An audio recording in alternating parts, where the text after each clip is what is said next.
મદના 3 હુકમની અબિયાત. للمد أحكام ثلاثة تدوم وهي الوجوب والجواز واللزوم. મદના 3 હુકમ છે.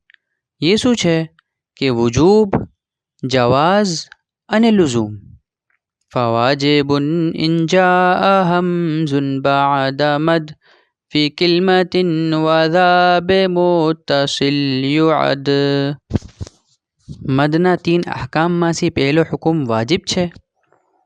વો મદ જેનો હુકમ વાજિબ છે એ મદ્દે મુત્તસિલ છે.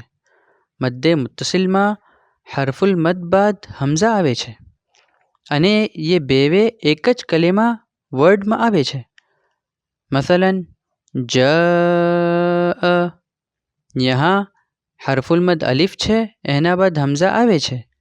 તો આ મદનો હુકમ વાજિબ છે, વુજૂબ છે.